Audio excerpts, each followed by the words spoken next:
Bueno, pues ya saben que esta noche estamos debatiendo sobre ese proyecto del tren al puerto exterior de Ferrol y nos quedábamos al final de la primera parte del programa hablando de las diferentes repercusiones que tiene tanto económicamente como medioambientalmente cada una de esas alternativas. Señor Rivas, en este caso pues el BNG ya dio su rechazo, ¿no?, a esa alternativa sur.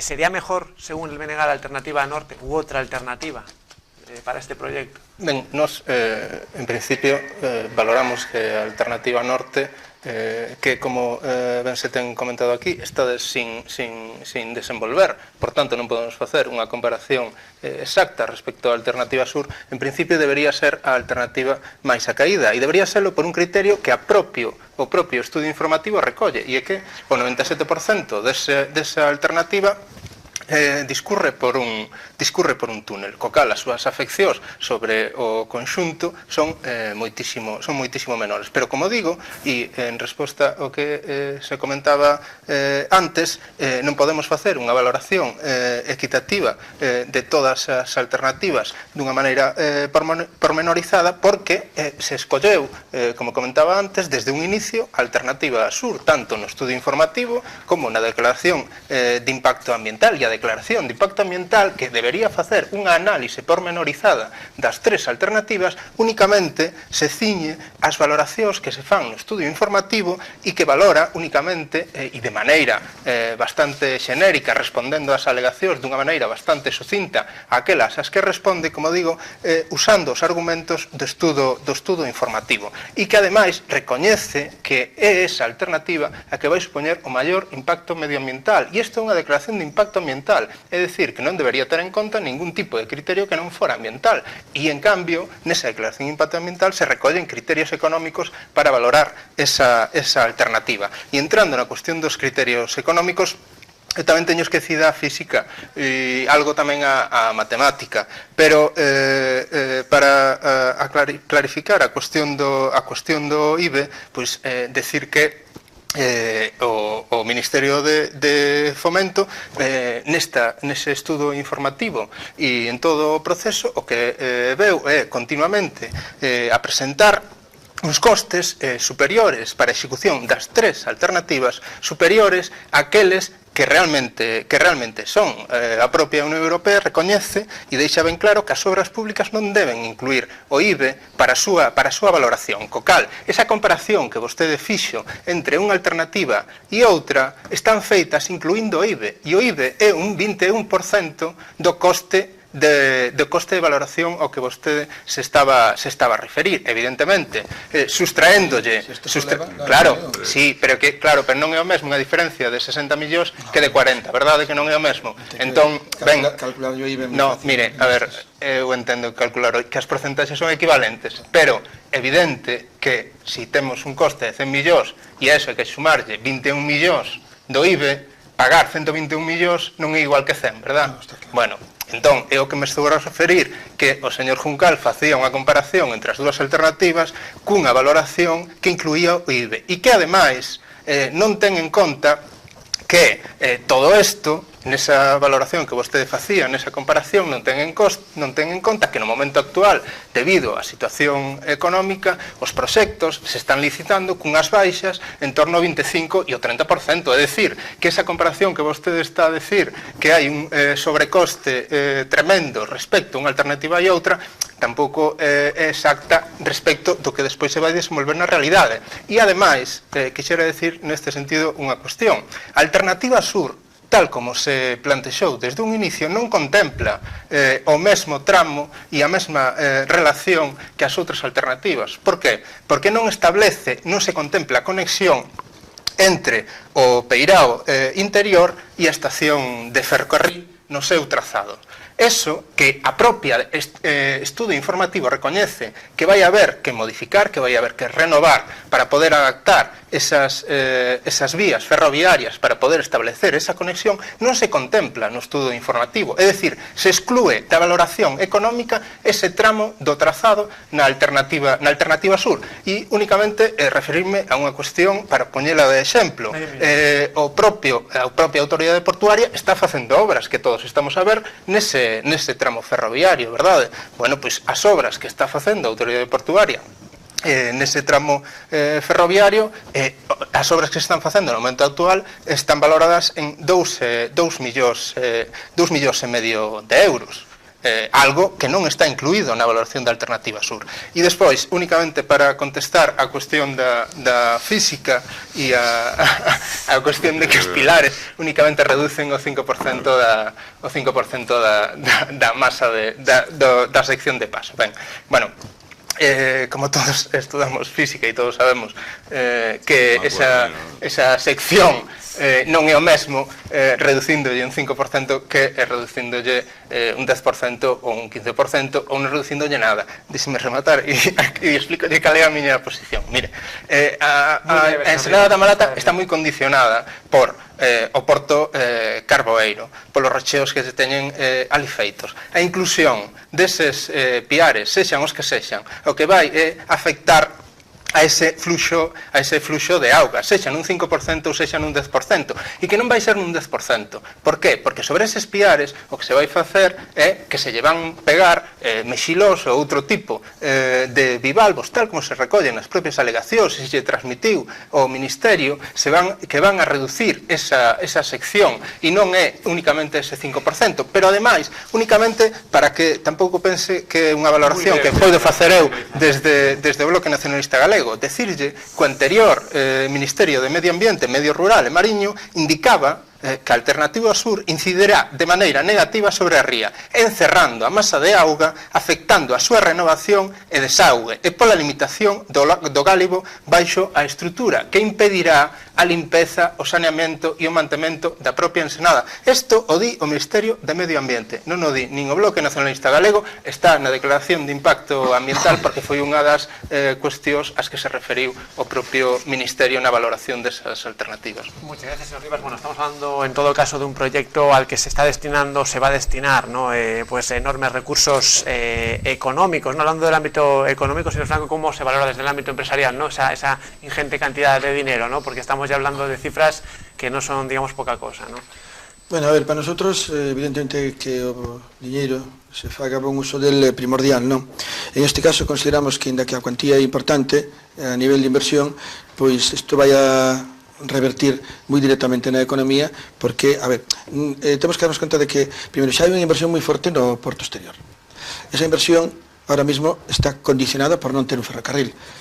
Independiente de que esa inversión sea máis alta ou máis baixa, o que sí está claro é que non pode condicionarse o porto exterior a non ter ferrocarril. Por lo tanto, se a cuantía é alta, debe ser porque o presupuesto di que ten que ser alta, non porque alguén pense que iso ten que costar máis ou menos. A todo isto vamos a ver se temos suerte, e na licitación se axustan os precios, non? Porque pode ser que baixe, non? Que non haya baixas temerarias tamén que nos deixen a situación colgada en calquer momento, non? Supoño que eso estará controlado. Pero para nosotros, creo que no ámbito empresarial temos moi claro que o porto é unha ferramenta máis, non é a única que necesitamos para poder seguir ou conquerir de algún xeito un desenvolvemento que é moi necesario en estes momentos. Xa foi necesario sempre, pero ahora quizáis máis porque a época a que estamos a vivir pois obliga de algún xeito a buscarse outras alternativas, e non do porto creemos que xoga un papel fundamental, co cual nosotros creemos que non hai que escatimar esforzos económicos, e volvo a repetir o que dixen, algún esforzo habrá que facer no sentido de asumir algunhas situacións negativas, porque eu creo que non hai infraestructura, creo que non hai intervención da má das persoas que ao final non acabe causando un impacto sexa nun lado, sexa no outro. E neste caso, pues, lamentablemente vai a ter un impacto, pero creo que é perfectamente asumible, e que en todo caso, se o impacto económico pois é unha parte importante, pois o impacto medioambiental pois é outro dos tributos que temos que pagar. Sigo dicindo que eso non significa que non se deban tomar ou que non se podan adoptar medidas correctoras para que ese impacto sea o menor posible, non?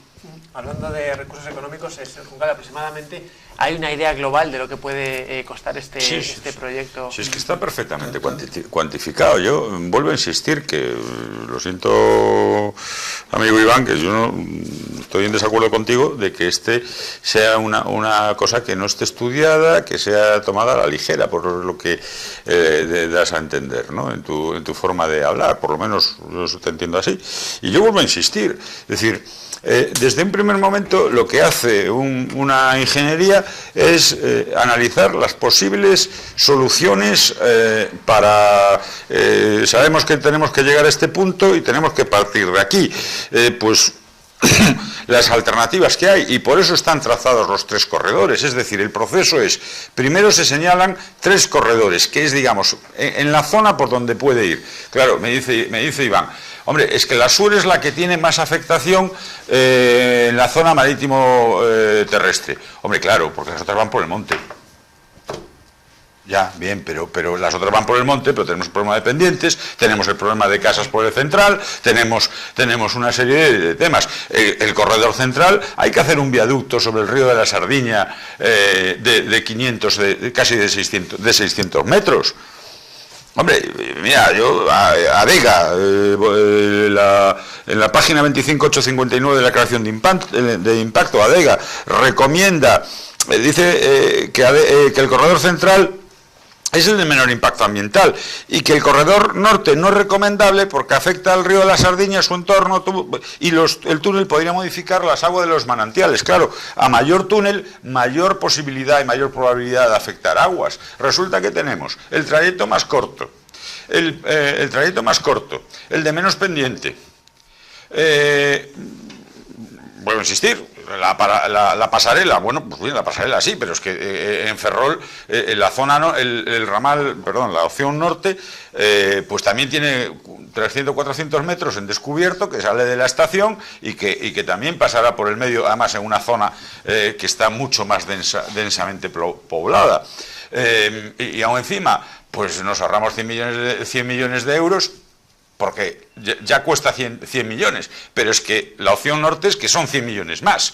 Lo del IVA me es igual, porque si el IVA no lo paga uno, tampoco lo paga otro, es decir, estamos en la misma tal, pues si no son 100, son 80, pero el porcentaje, que yo hice el cálculo en cuanto a porcentaje, que es prácticamente el 100% del coste del norte que el central, y un 60% el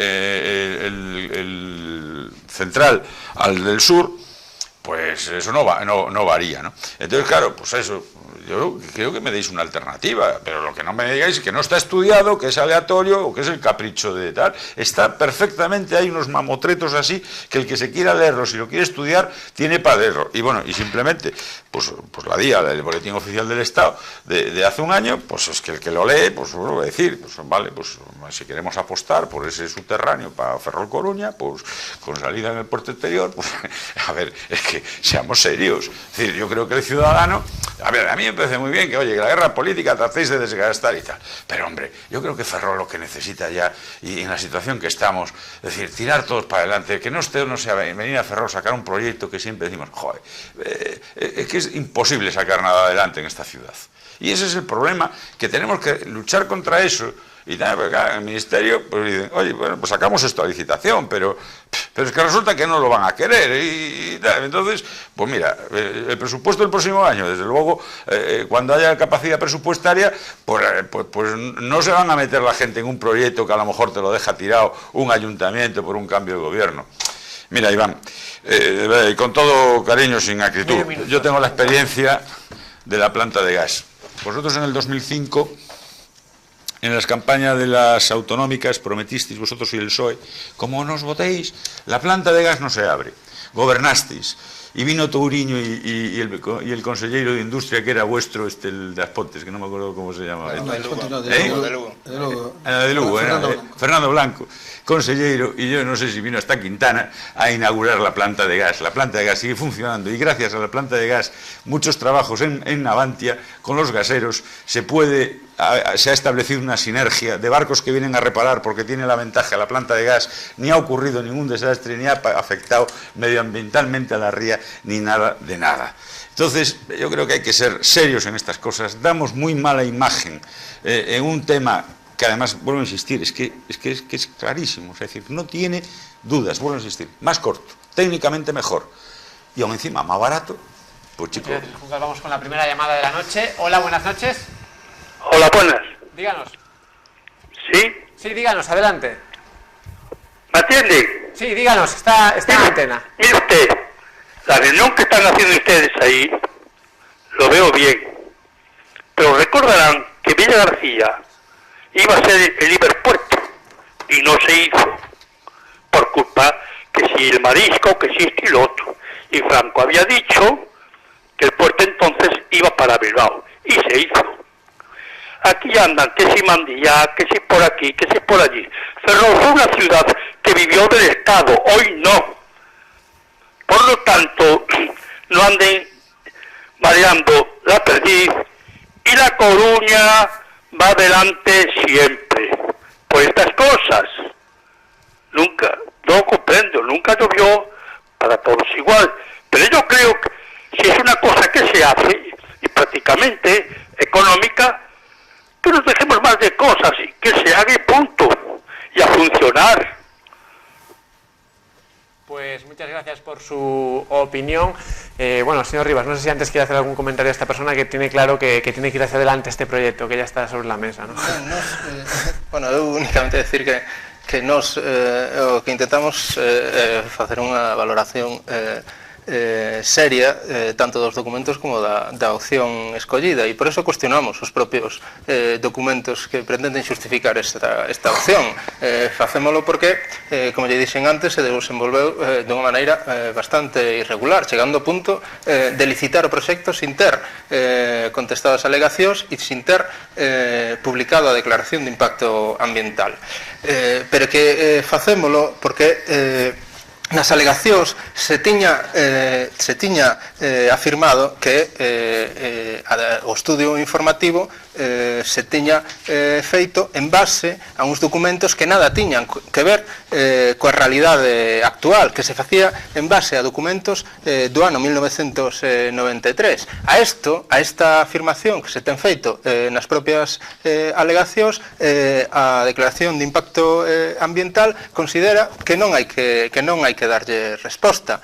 Fixemos alegacións e se fixeron alegacións indicando que os orzamentos do estudo informativo que eran confusos e diversos, porque hai un orzamento para a fase B, un orzamento para a fase C, que cando menos supón confusión. A declaración de impacto ambiental considera que tampouco hai que darlle resposta. Fixemos alegacións no sentido en que, cando digo fixemos, falo de todos os colectivos que se implicaron na defensa da ría e da Ensenada da Malata. Fixemos alegacións dicindo que non se valoraban todos os impactos, que non se consideraba o feito de que se vai impedir a navegabilidade da ría, que se vai producir un efecto barreira. A resposta é que sí que se valoran eses impactos. Esa é a resposta, pero estou me repetindo a resposta exacta, non é que esteu intentando resumila, é que non hai unha contestación canto menos razonada a todas estas cuestións. E despois, eu creo que o que non é serio é decir que a medida paliativa para a escolla da alternativa sur é a construción dunha pasarela peonil que vai a facer a conexión co paseo marítimo desta cidade. Primeiro, que valoración facemos desto? Primeiro, que desde o Ministerio se ten unha consideración do que a ría e Ensenada da Malata que nada ten que ver coa nosa realidade. Non se valora desde o punto de vista económico e non se valora desde o punto de vista medioambiental. Se considera únicamente que supón un impacto visual e incide na idea de que isto se soluciona todo con paseos marítimos e pasarelas peonís. O problema é que esa pasarela peonil,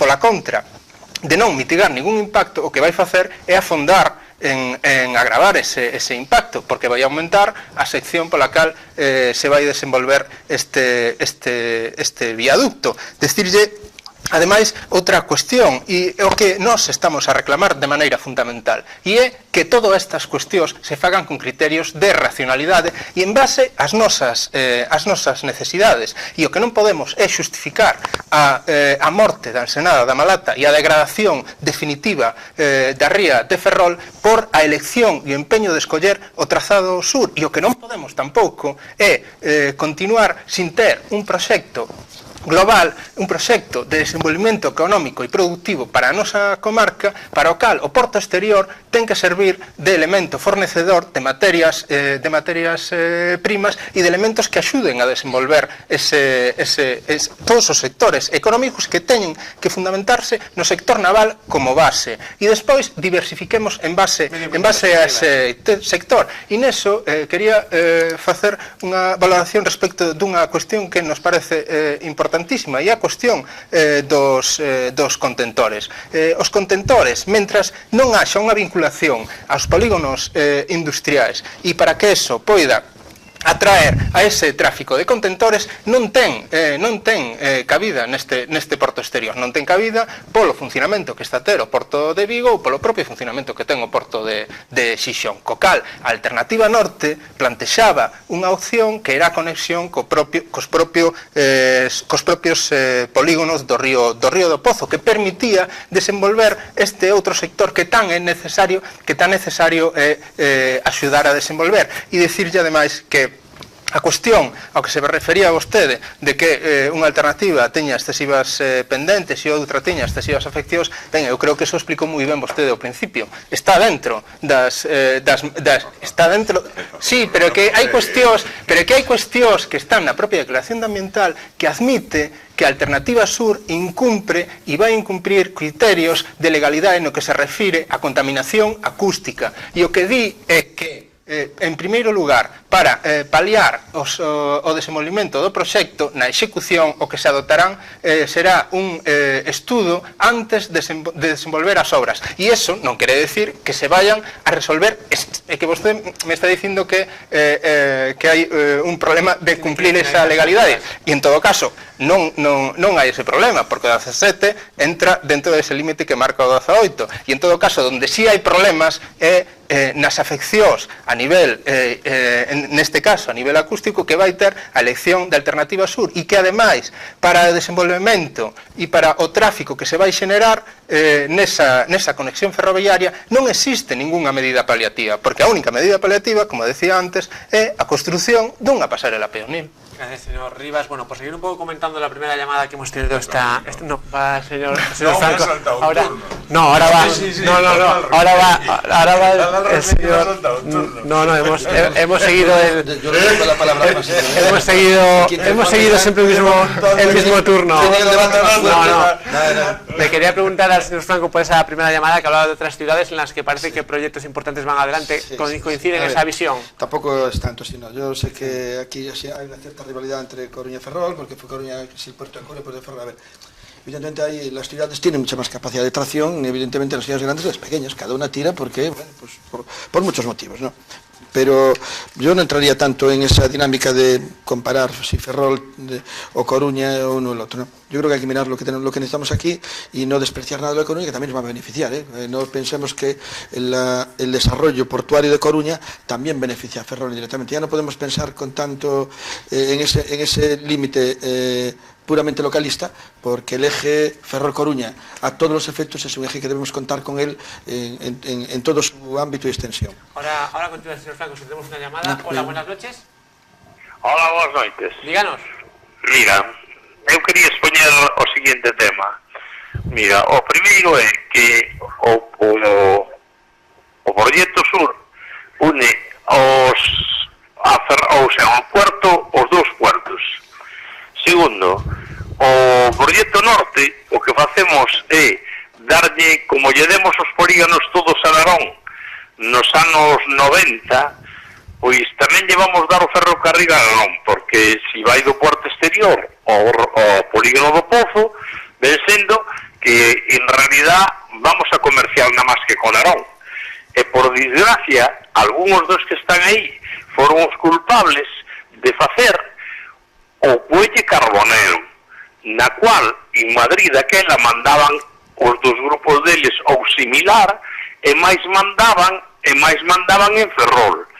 Tamén eran os mismos, e deixaron facer o muelle Carbonero, e agora se queixan. Pois eu deixo, primeiro, polo coste, e por Ferrol ter algo que sea del, que non sea que non lle tíanos que dar todo aos outros. Pois eu vexo moi ben que se faga este proxecto. E boas noites, a ver que me poden contestar eses señores que están aí. Gracias. Pues muchas gracias. Únicamente aclarar a cuestión do dique Carbonero e decir que o BNG sempre se puxo a construcción dese... No, si lo queréis retirar. Si lo queréis retirar. Claro, é que estaríamos a favor de que... Estaríais a favor de retirar No, aclaralo, nada máis. A ver,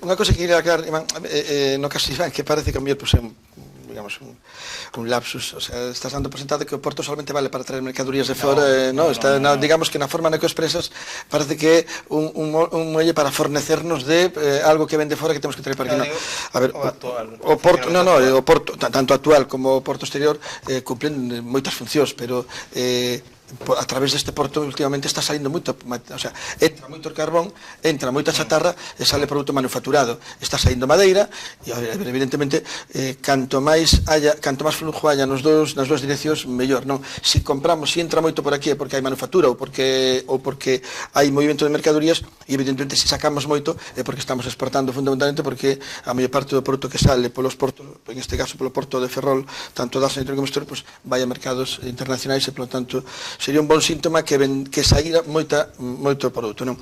Pero, por outro lado, vamos a ver, pensando un pouco no que pode ser o desenvolvemento económico de toda a comarca de Ferrolterra, eu repito que non é bon pensar no localismo. Se antes estaba dicindo que non temos que pensar en Ferrol en Coruña, evidentemente non se me ocurre pensar que temos que montarnos unha liorta entre Ferrol e Narón, a ver se Ferrol ten ou Narón ten outra. Eu creo que temos que buscar esas alianzas entre os concellos locais e traballar todos en conxunto, e dá exactamente igual que Narón teña un polígono, que evidentemente sería desexable que Ferrol tuvese tamén a súa infraestructura a nivel de polígonos, pero non creo que precisamente o problema sea a pelexa entre Narón e Ferrol, ou Ferrol e Fene, ou Narón e Neda, non?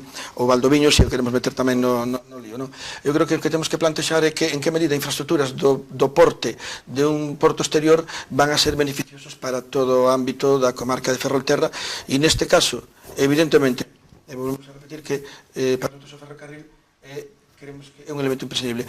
Volvendo ao tema dos contenedores, a ver, isto un pouco a situación donde se non hai contenedores nunca os vai haber, o sea, aquí alguén tomou unha decisión evidentemente con moito risco para o seu proxecto, pero que por fin temos alguén que colocou unhos equipos no porto que poden permitir manexar contenedores en un régimen de competitividade alto, que ao fin e ao cabo é imprescindible, que digamos que vamos ter un período ainda de maduración e de un proceso de captación de tráficos. Evidentemente isto empeza pouco a pouco, se compite con portos que son tradicionalmente de movimento de contenedores, e aquí esta xente, que creo que además o están facendo bastante hábilmente, están buscando un tráfico de contenedores ao mellor con maior valor engadido, ou o mellor que cubre necesidades que os grandes portos non cubren, co cual tamén, o sea, se eles teñen paciencia e están poñendo o seu diñeiro, todos temos que ter un pouco de paciencia e evidentemente sumar esforzos para que este proxecto non se nos marche, porque de momento é o que temos, e o tráfico de contenedores como un tráfico máis, eu creo que hai que cuidarlo, porque nos pode dar moito xogo de cara a futuro.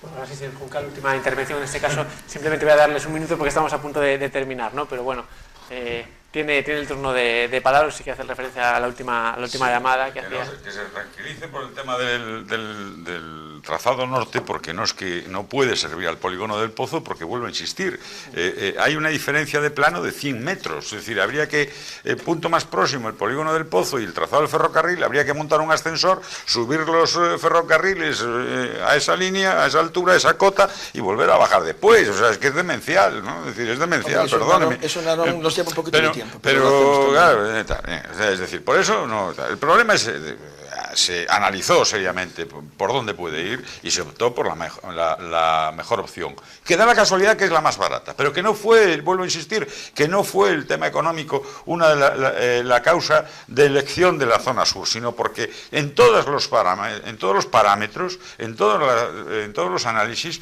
la mejor opción era la opción sur. Respecto a la comunicación del puerto interior que decía antes el compañero de BNG del puerto interior, que si el coste de la obra... No, vamos a ver, el puerto interior tiene que tener, y la tiene ya, una conexión con ferrocarriles, con la red nacional de ferrocarriles, y hay que mejorarla, y bueno, salió en la prensa, se estrenó ayer o antes de ayer, yo estaba en Madrid, pero vamos, lo vi en la prensa, que se había estrenado con un cargamento de madera que salía de la nueva terminal. ¿Eso había que hacerlo sí o sí? No se puede imputar que es que se hace para mejorar, es que hay que ser rebuscado para buscarle todas estas pegas.